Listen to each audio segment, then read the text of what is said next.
Claude, welcome. It's such an immense pleasure to have you with us today. Thank you, Andrea. I'm so happy to be here. Claude, you are on a mission to revolutionize workplace culture and leadership. And you recently launched your amazing book, Be Yourself at Work. Can you share with us why you wrote this book and what impact you aspire it will have on those who read it? Yes, thank you so much. I wrote this book because after all of my years in the working world, I saw a repetitive pattern of people shrinking, of people hiding and protecting themselves and not being their full, dynamic, joyful self. And after years and years of watching this, finally, once I got to VaynerMedia, which is where I work now, I saw that things could be done differently if you just make a few tweaks within your culture and your leadership. And that is tweaks that we'll talk about for sure, but within the book, just being more human, emotional intelligence, self awareness, being able to regulate your emotions, and trusting. And those are things that I don't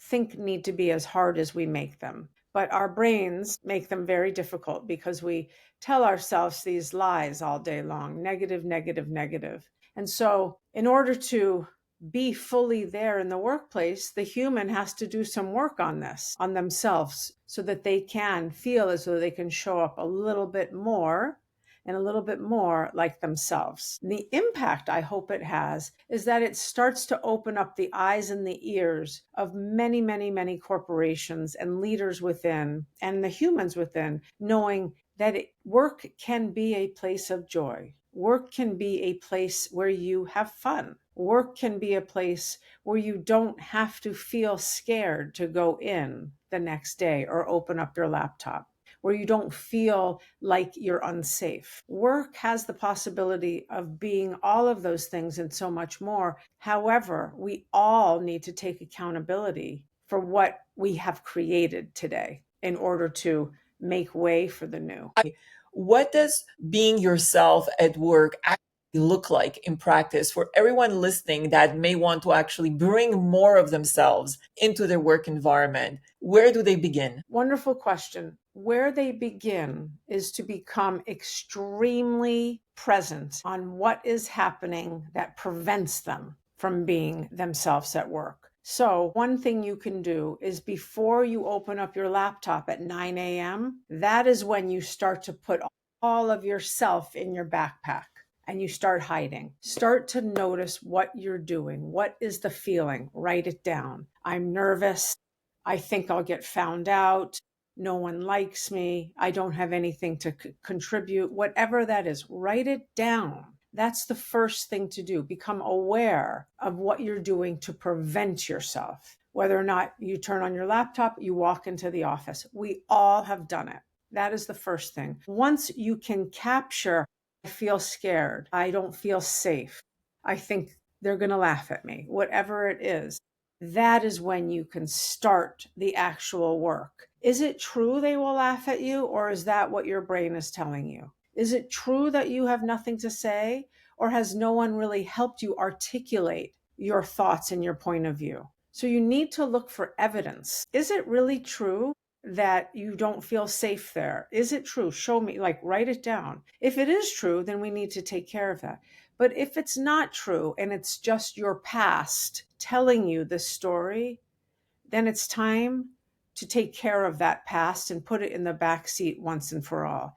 And that requires self-awareness. This is all part of self-awareness, all a part of getting to know yourself, which is a journey we're going to be on forever until our last breath. So if you do feel like you want to bring yourself to work, I suggest you start dipping your toe in the water little by little. And what does that look like? Showing a little bit more vulnerability, letting people in a little bit more to your life. You got a puppy, you got engaged, you're pregnant, you just got a salary increase, whatever it is. Start sharing pieces of you. And I say this for everyone, the leaders and the people on the floor, everyone. What I am not saying, do not bring in your unfiltered chaos. And that's what a lot of us are afraid of, that it's just going to spill out. That is where you need to emotionally regulate. I don't want anyone to bring in unfiltered chaos. That would feel so unmanageable and out of control. And no one wants to clean that up. But people want to engage. People want to connect with one another. We are wired to belong to one another. And so we all need to take that first, second, and third step, baby steps, to sharing more of ourselves, to being inquisitive about someone else, curious about someone else. Ask them when their birthday is. Ask them what they like to do outside of work. What do you watch on Netflix? I mean, there's so many things, there's so many places to start. It only takes being mindful of what's preventing you and then taking a risk with emotional optimism and emotional bravery and sharing more of yourself and becoming more aware of others. Speaking human. Since you've touched upon the emotional optimism and emotional bravery, there was also emotional efficiency that you covered in your book. And I was wondering if you can go deeper into these three dimensions. Sure.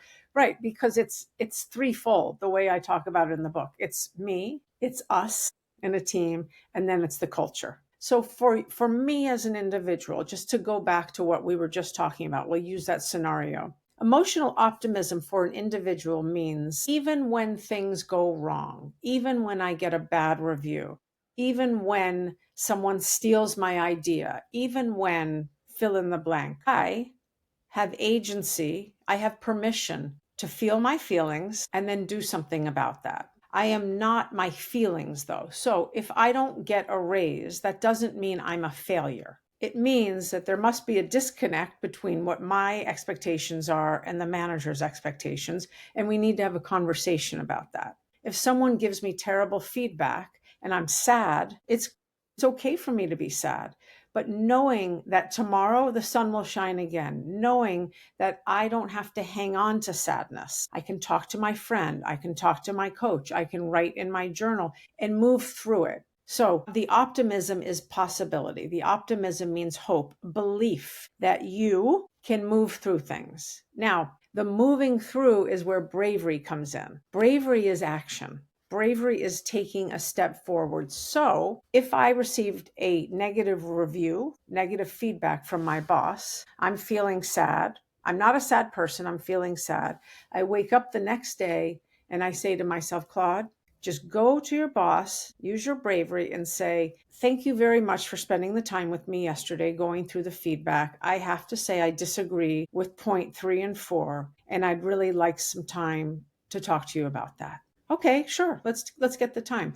But I have to do that. I have to take accountability and be brave enough to take that step forward. Now, the more I do those things, the more I go through the emotional optimism and bravery, the faster I get. Things don't have to be so dramatic, so chaotic, so anxiety filled. Because why?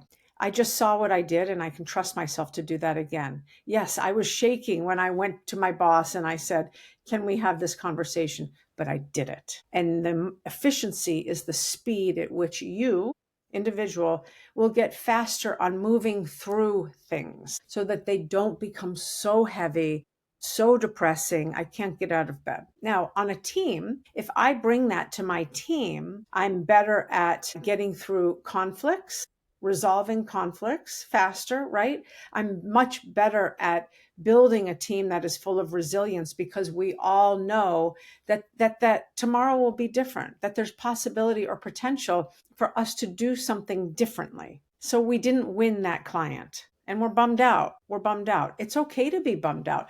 Let's talk about that. And then let's get back on the horse and figure out what we're going to do the next time. And that next time is the bravery part. And the more we do this together, the more we communicate together, the more we decide to have tough conversations with one another, the faster we will recover. And the more resilience, but the more speed, the more efficiency, the more happiness, the more collaboration and trust we will have. And that's, again, those are the three things on a team. And then in a culture, imagine that just at a grander scale. Our culture will be more trusting. Our culture will be more connected. Our culture will feel freer. We won't feel so bogged down by management. Name it. It can be all different things based on the situation. So to sum it all up, The emotional part is we are emotional creatures. We're not going to get away from that. We need to feel our feelings, and we need to know that our feelings will come and they will go. There's nothing that is going to stay forever if we allow it to go through the motions. And that liberates us. And that's what I talk about in the book. I didn't know how to liberate myself. Many of us don't, because I said the same story over and over and over again.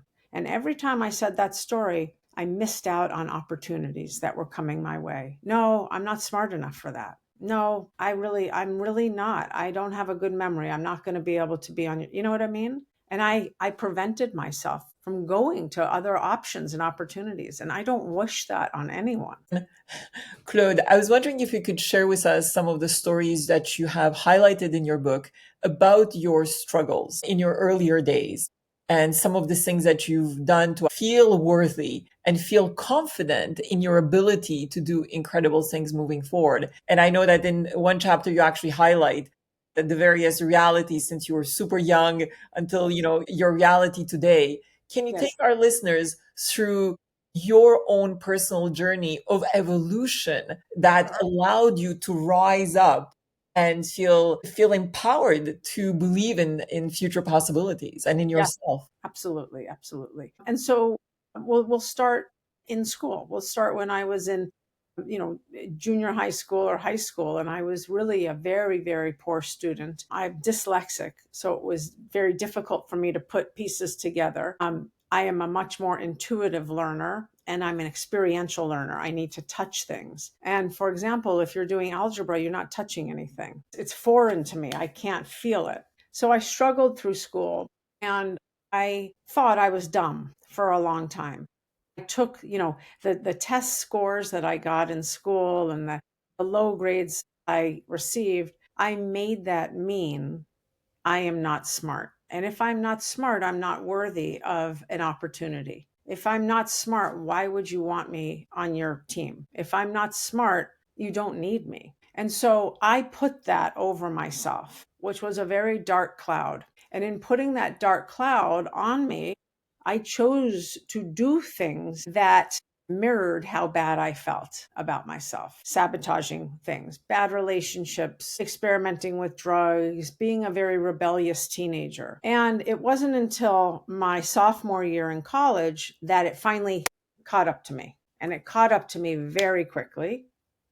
And I left school. And I told my parents I needed to shake myself up and I needed to find a very, very long wilderness program. I knew that the outdoors, the wilderness, heals me. I just know that for myself. I'm good when I'm outside in the elements and feeling the wind or seeing the ocean.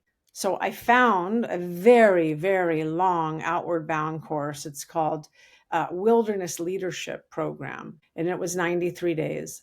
And in these 93 days, I would be away from civilization. I would not have any access to the outward world.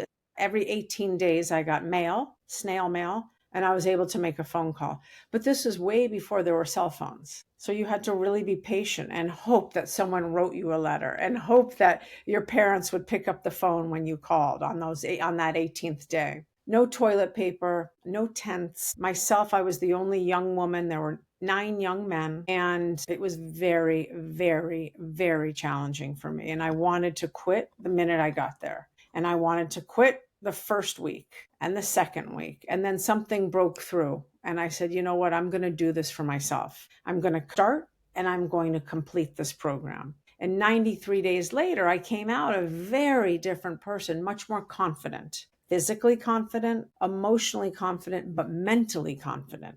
There was a lot of alone time up here. And when you're by yourself in the wilderness, if you have 2 choices: speak poorly about yourself or speak positively about yourself and find your way through the trail. And so I learned an enormous lot on that trip. I learned really what emotional intelligence was all about, which I found to be my superpower. I didn't know that there was such a thing. And I found out what servant leadership is all about. And while I don't call it servant leadership anymore, I knew in my heart of hearts I was going to be a person of service, no longer a victim. I was going to do something with what I just gained in 93 days. And so that was the first kind of wake up call that I had to only I can fix this. Doesn't matter if I go to therapy, if I read a self-help book, all of that doesn't matter. That's great. But I still am the only one that can program my brain. You are the only one that can program your brain. And so that was a really big pivotal point for me in my life. I still had many ups and downs until I was in my mid 30s, I would say, because I had some very deep seated feelings of not being good enough. And I still got myself into situations that weren't healthy for myself. Fortunately, I didn't stay for long and I got out. And I always came back to this pilot light I have inside of me: be of service, be of service, be of service. And the only way I can truly be of service is to first be of service to myself. And that is what I learned. Love the story. So inspiring.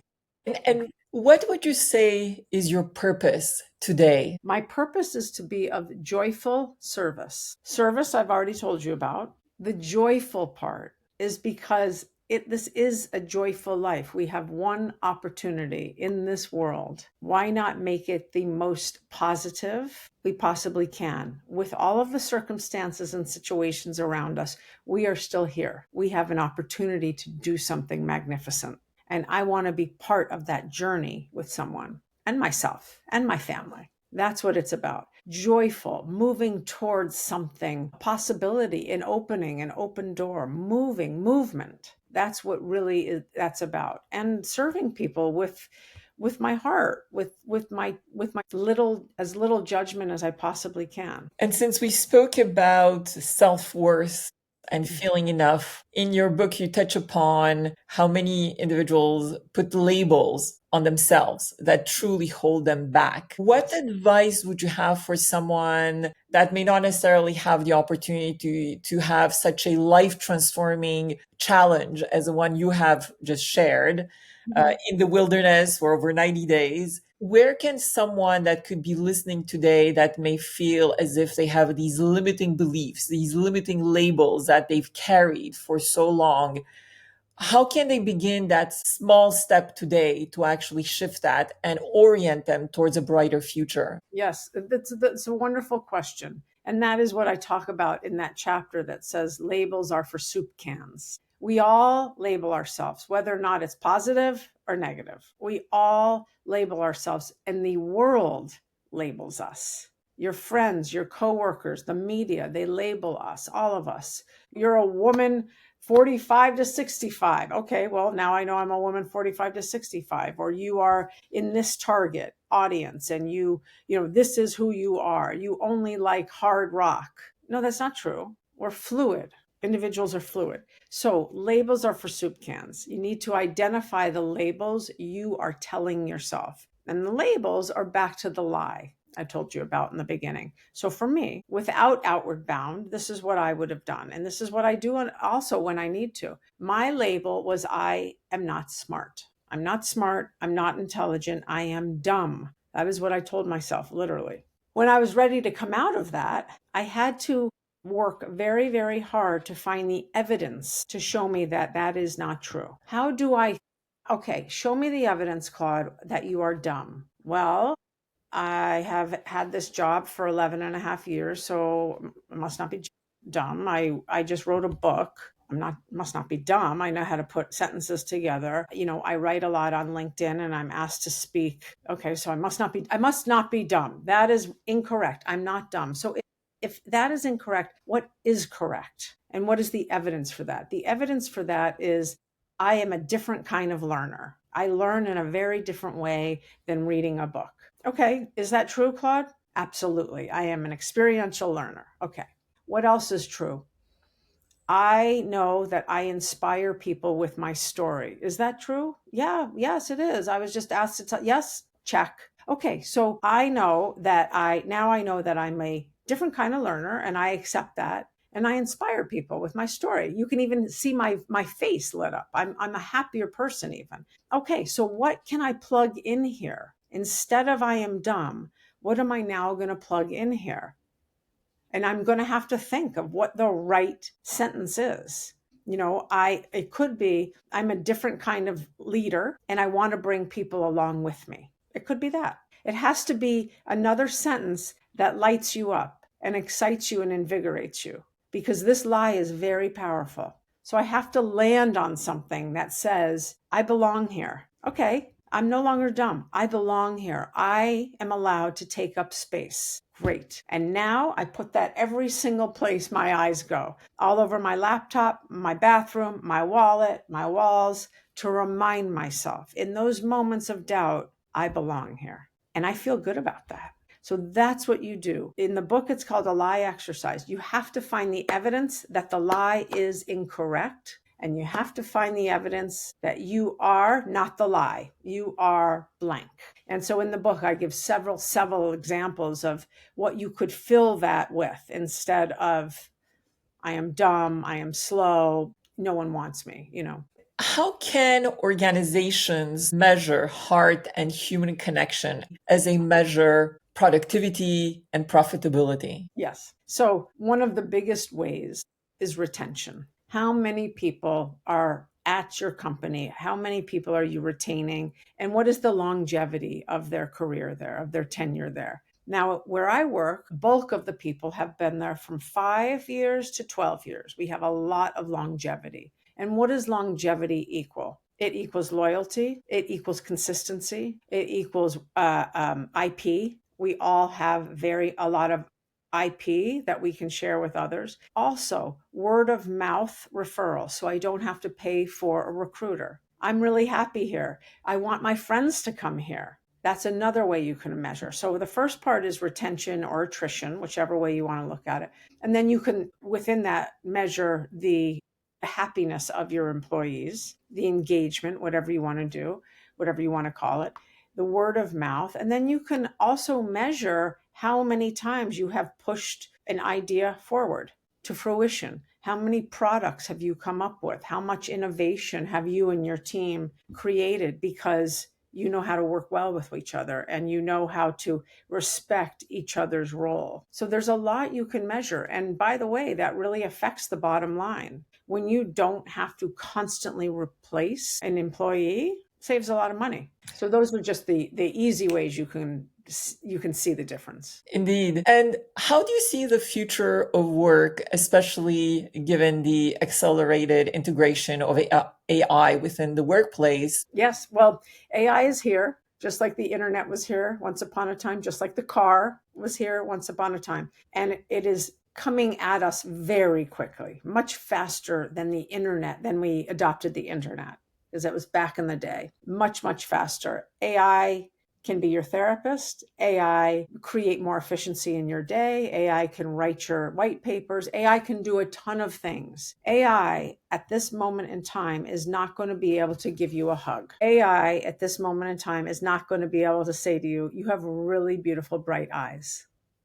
AI is not going to be able to look into your eyes and say, are you okay today? I know you're going through a hard time. That's not what AI is going to do. AI is never going to be able to feel my hand on your shoulder saying, I'm rooting for you and I'm going to stand by you while you conquer that. That's not going to happen right now. And that is why we need human beings in our workplace. That is why we need human touch, humanity, and we need to double down on these skills, these human skills: compassion, empathy, kindness, gratitude, humility, accountability, growth mindset. Yes, and that is why. And there's a window here. There will come a day, I am sure, where we will all have AI robots in front of us and they'll hug us, but it's not going to happen, probably not in my lifetime. How do you stay personally connected to your own heart in moments of high pressure and uncertainty? So I remind myself a lot of my purpose,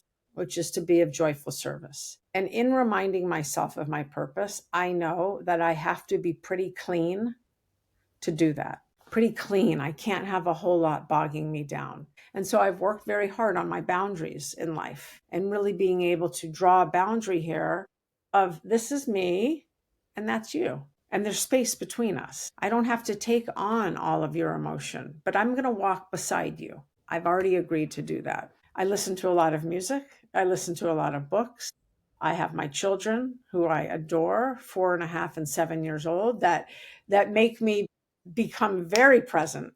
No phones, mommy, mommy, mommy, mommy. And so all of these things connect me back to my heart. I've done this work for so long that I already know I belong here. I don't ever have to doubt that. And those moments when I was writing the book and I had those limiting beliefs, I had to really say to myself, when this limiting belief came in and said, Claude, you have nothing new to say. And I said to myself, you know what? That might be right. However, the way I say it is different than any other book out there. The way I say it is going to touch one person today. And that is enough for me. And that fills my heart. So beautiful. Thank Since you you. spoke about your kids, I was wondering if becoming a mother has changed you in any way in terms of how you lead or live your life. 1001%. So I was a workaholic. I love work. I love what I do. And I was always working because it's almost a hobby for me. And when our first child arrived, our first baby was born, immediately, not only did my heart burst open, but my priorities really shifted. And I said to myself, I want to be there for the morning, and I want to be there as often as I can for dinner, bath, bedtime, and obviously on the weekends. So my priorities shifted a lot, which meant I had to have boundaries. And I had to feel empowered to say, you know what, I'm not going to start until 9 a.m. And that's just the way it is. And I'm going to finish my day usually at 5:30 or 6. I'll come back online if I need to. And the other way it really impacted is being an empath. I thought that I had so much empathy for other parents, and I didn't. That's the truth. Not until I know what it's like to have your child have a fever of 102, 103 degrees and have to rush to the pediatrician in the middle of the day. I didn't know that. I didn't know what that feeling was like, and that there's so much invisible weight, invisible emotional weight that parents hang on to that you can't see. But yeah, I'm concerned. Oh, did I pack my daughter today? It's going to snow. Did I pack a jacket with her? Actually, I didn't. What are we going to do about that? Those little things, but those little things add up. And if I am dedicated to being of service to people, then I really need to do my very, very best to understand their circumstance as best as I can. You said in your book, our messiness isn't a flaw, it's a new currency of success. What does success look like for you today? Success looks like a few things. One, me feeling comfortable with myself enough to share it with you, enough to share it with other people, and not feeling shame, not feeling embarrassment, and not feeling like I need to protect myself. That's a huge part of success for me. And fortunately, I have felt that for quite some time. Success also means health of my family, health, emotional, physical, financial, every kind of health you can for my parents, for my family, for my brother and his family. And success also means that I am constantly working on my leadership abilities and constantly leaving a map for people, constantly showing them different routes that they can take to find success for themselves. So I want everyone to thrive. I really do. And I believe in lifting people. And that is success for me. I can't do much more than lift them and point them in directions. That's about all I can do. But if I do that day in and day out, I'm a very happy, satisfied person. If there would be a recipe for joy, what would be the three main ingredients? Yes, self awareness, number one. Again, that's a journey we're going to be on forever, but at least starting the journey and understanding the self awareness and acceptance of that, right? That's the first thing. Then compassion towards yourself. And then compassion towards others. And when I say compassion, I also mean kindness, empathy, gratitude, the ability to recognize someone else and say, "Hey, I see you today. I noticed on Instagram you got a new puppy yesterday. What is that? I saw you got engaged. I heard that your parent is sick." Reaching out outside of myself and reaching out to another person. That's the third ingredient, because you need that. Again, we are wired to belong. We're wired to connect to one another. If you could have a final message to share with our listeners that they can walk away with, what would it be? Every time that you show up as yourself, you strengthen your muscles that says, I belong here. Every time you show up, you take action, you get stronger with your belief that you deserve to be here as you are. Claude, it's been such a pleasure to speak with you today. Thank you immensely. And I encourage everybody listening to buy your book and dive into the beautiful stories, the beautiful advice that is just incredible. Thank you immensely, Claude. Thank you.